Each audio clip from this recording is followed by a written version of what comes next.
question later on. Thank you very much, Doctor. Next presentation will be by Dr. Salman. Dr. Salman is specialized in internal medicine and critical care. Currently works in Rashid Hospital as a consultant intensivist with a special interest in sepsis, thrombosis, blood products utilization quality projects, chairing the Acute Pulmonary Embolism Clinical Pathway Committee in Rashid Hospital. He will talk about massive BE, lyse or it or lose it. Please welcome with me Dr. Salman.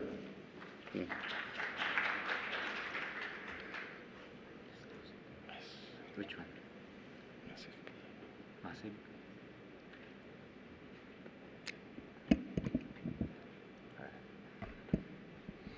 Assalamu alaikum wa rahmatullahi wa barakatuh.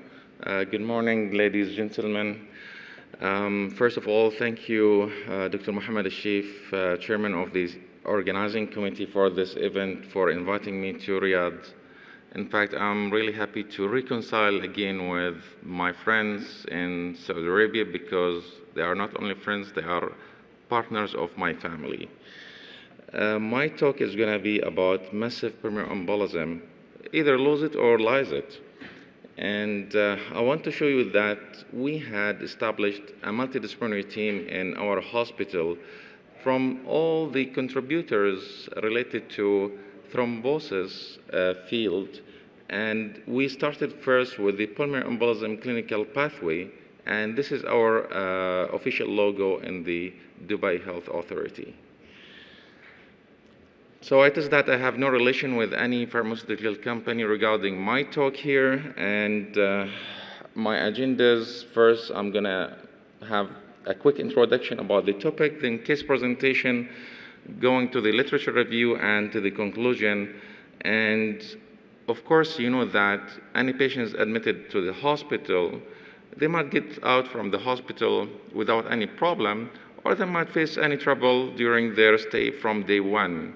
And of course, you know that a lot of problems might happen, including the major cause of preventable death in the hospital is sepsis, followed by pulmonary embolism, then stroke, acute coronary syndrome, fractures, and vascular injury. So, of course, the problem is awareness about the disease. As number one is VTE is one of the major contributors to death in the hospital and the community.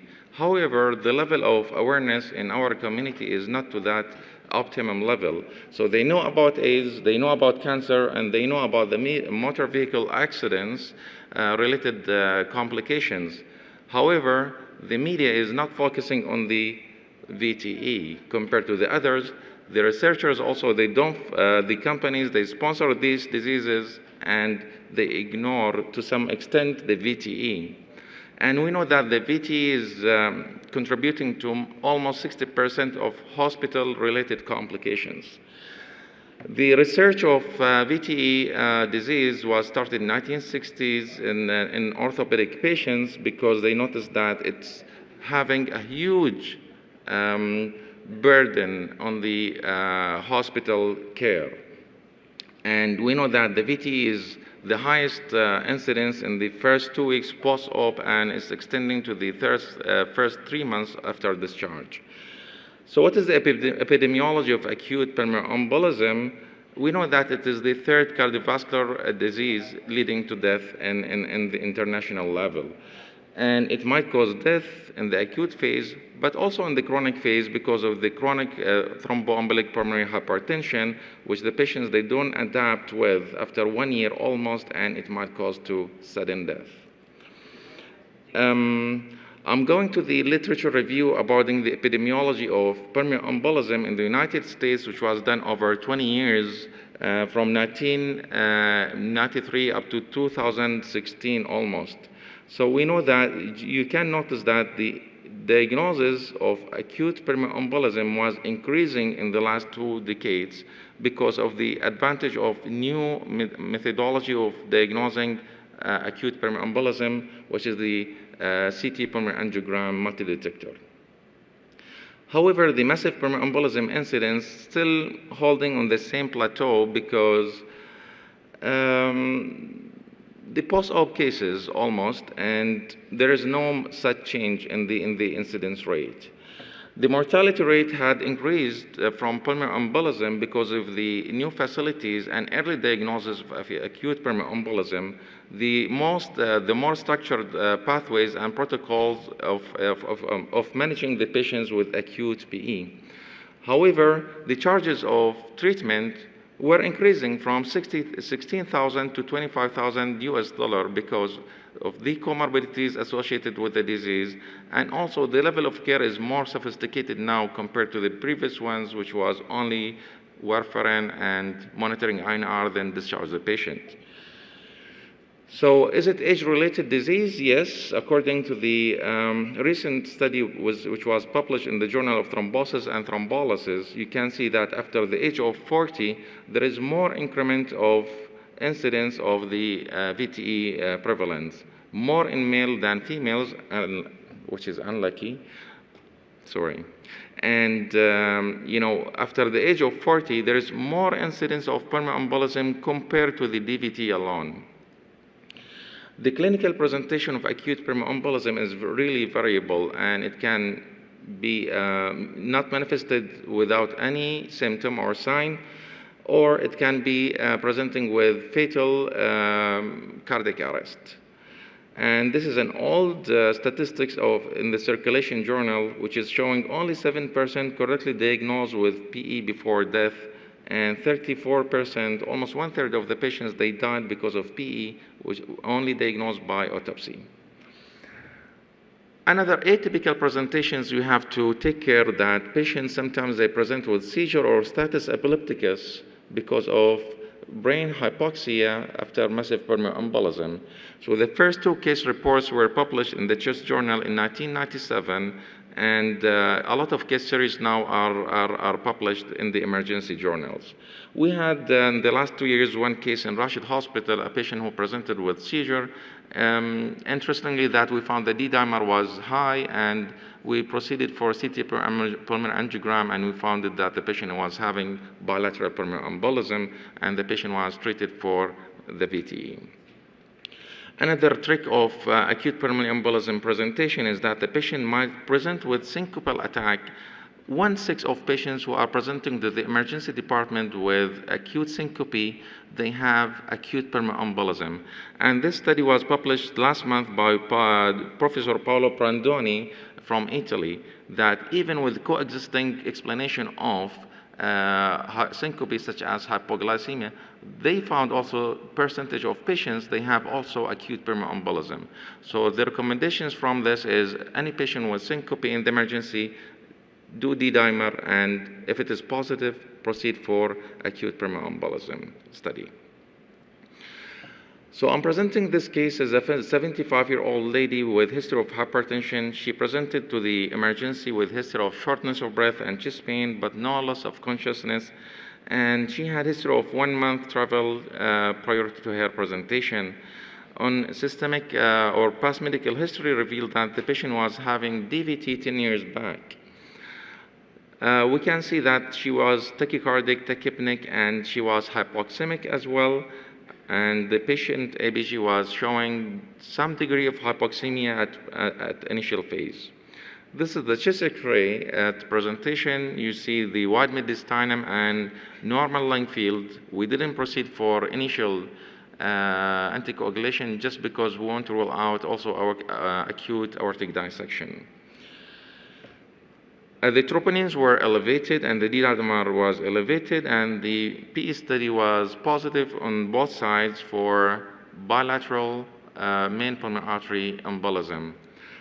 Later, the patient, because after risk stratification and the patient blood pressure was initially normal, the patient had later monitoring, and the patient had a sudden cardiac arrest, and we thrombolized her during the CPR. However, she couldn't make it. So that means we have to click our minds to make a special protocol in our hospitals regarding how to manage these patients in our emergency department and also in the medical wards and the ICU. Regarding the investigations of acute pulmonary embolism, that we know that the D-dimer is required in almost all the cases because it has a negative predictive value for acute pulmonary embolism. So if it is negative, almost the patients, they don't have acute pulmonary embolism. However, some of them, they are very tricky in the acute thrombotic phase, and if you are in suspicion, proceed for the CT angiogram. In my topic, that I want to send you a message that if the patient is presenting with hypotension and shock, ignore the D-dimer in your initial phase of assessment. CT pulmonary angiogram is the modality of choice for confirming the pulmonary embolism in your suspected patients. And we know that it has high sensitivity and specificity in the regarding the pulmonary embolism confirmation. The other thing, the other useful material from the CT pulmonary angiogram, which is included in our protocol in Rashid Hospital, is we are calculating the RV-LV ratio at the initial CT interpretation. So all patients, they have RV-LV ratio in their reporting by radiologist. And they take the maximum diameter, short axis diameter of the RV and the LV, and they just, take the ratio. If there's more than one, it is significant. In the American Journal of Radiology, they published one study about what is the importance of RV-LV ratio regarding the mortality risk. So if you can imagine that if there's 1, the mortality is 5%, and if there's 2.1, the mortality is 40%, and if there's 2.3, the mortality is 50%. So it is very important information that you have to use in your assessment. One study also published in the thrombosis research about the time to diagnosis of acute pulmonary embolism, what factors can influence the outcome of patient in the initial phase of healthcare. And the only struggles or the factors that can can facilitate the time to diagnosis of acute pulmonary embolism is the acuteness of the presentation and in the term of acute dyspnea, tachycardia, and COPD. However, they notice that if you request a CT pulmonary angiogram in the daytime, is faster than the nighttime, but we overcome also this in our hospital. So the maximum time limit for time to diagnosis in our institute is 2 hours with no excuses, because we want to stratify the risk of RV to LV ratio and possible thrombolysis in such cases.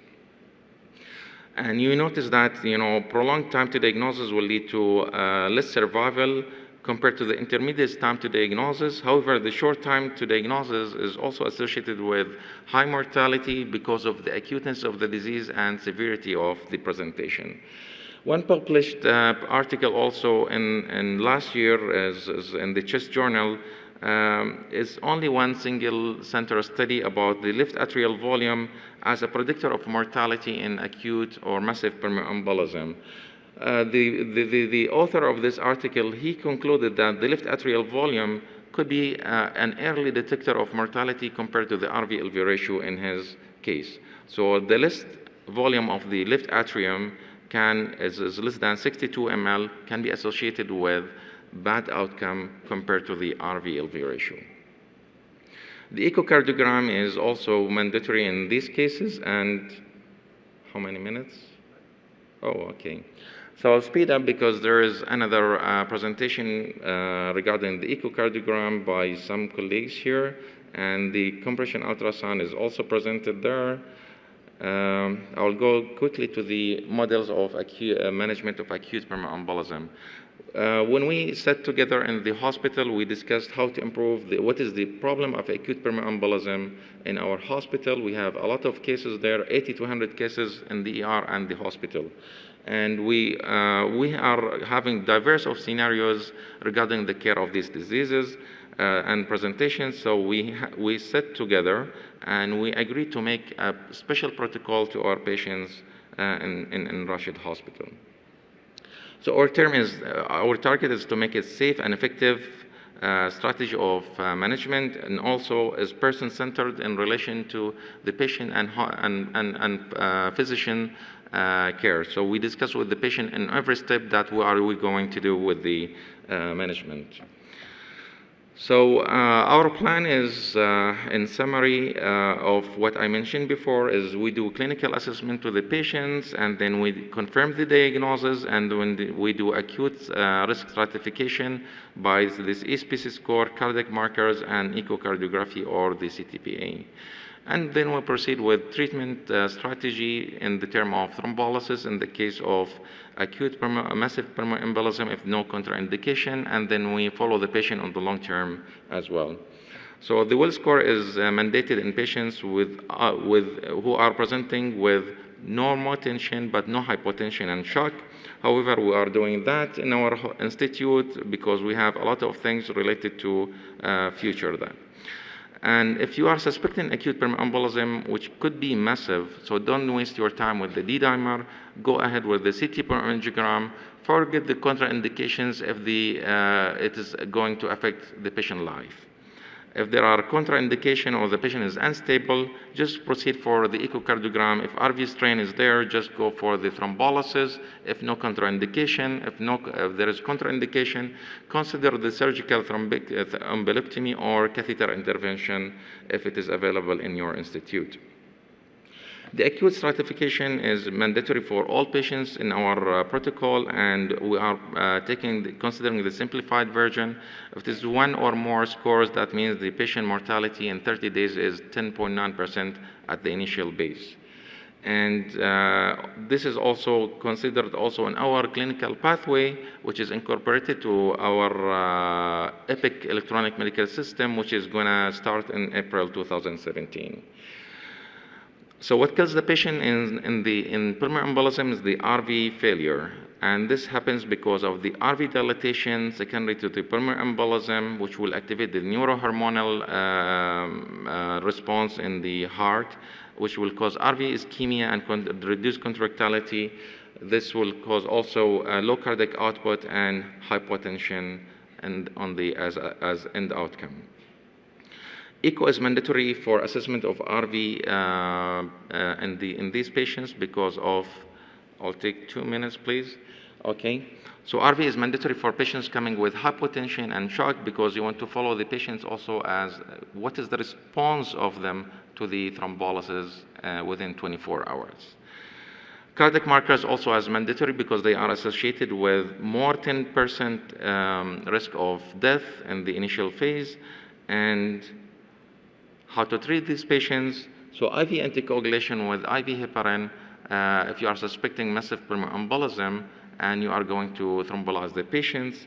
And if the patient is hemodynamics are unstable and presenting with hypotension, so do slow bolusing with 500 ml at every bolus. Don't rush with 1 liter or 2 liters to resuscitate them because the RV cannot tolerate more fluid volume. Vasopressor is the norepinephrine is the vasopressor of choice, and if you want to ventilate the patients, if the patient is intubated, use the lowest PEEP because the venous return is going to be compromised. So systemic thrombolysis is going to will do rapid lowering of the pulmonary artery pressure, and it will increase the oxygenation and will resolve the perfusion defects. And if you want to thrombolize, consider the risk of bleeding. If there is a high chance of bleeding, please consider other modalities of management. And remember that you have the European Society of Cardiology recommendation for the thrombolysis and management of acute PE as a massive one. And also you have the antithrombotic stent guidelines. They are stating that patients with acute PE and hypotension without risk of bleeding go for thrombolytic therapy. Circulation journal are regarding the cardiac arrest patients. If confirmed pulmonary embolism, you may utilize the thrombolytic TPA half dose during the CPR.